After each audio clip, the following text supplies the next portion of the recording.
snart. Okay, jeg skal bevise fordoblingskonstanten, som er T2. Og vi ved, at fordoblingskonstanten er lige med x2 minus x1, fordi at i en eksponentiel funktion, så er x1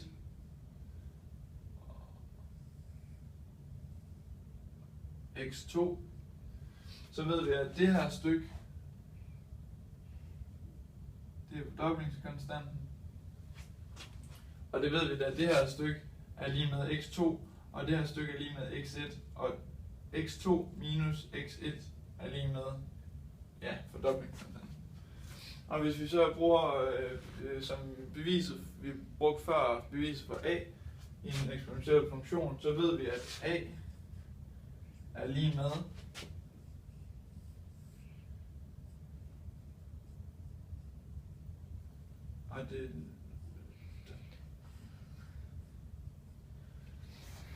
og da det her det er y1, og det her det er y2, så ved vi, at y2 er dobbelt så stor som y1, som er lige med at sige, at y2 er lige med 2 gange y1.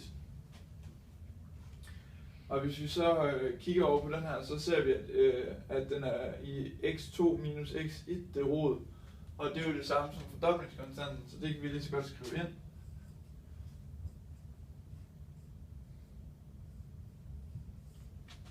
Og vi ved, at y2 er lige med 2 gange y1, og det skriver vi også lige ind.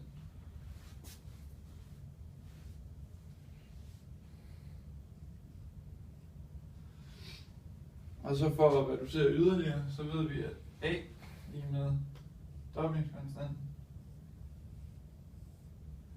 Så ser vi, at y1'erne de går ud med hinanden lige med 2. Og så opløfter vi den her i T2'erne på begge sider.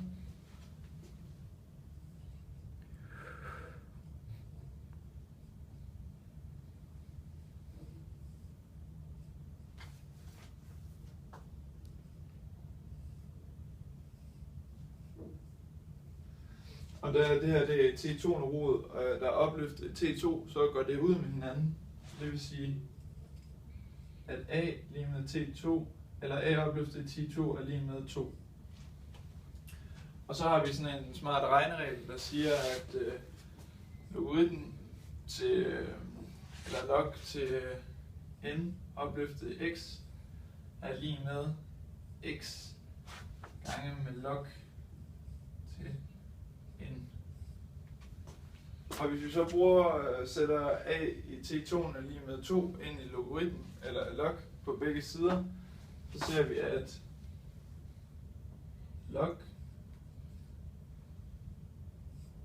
til a i T2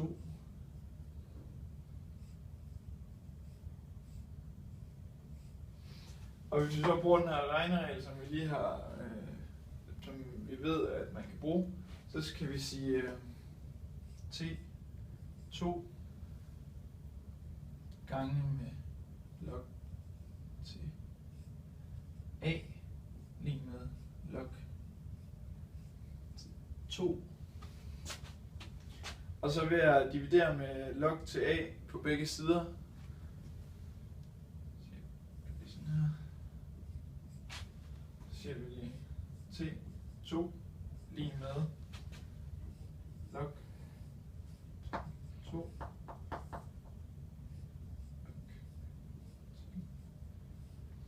Og så har vi vores fordoblingskonstant.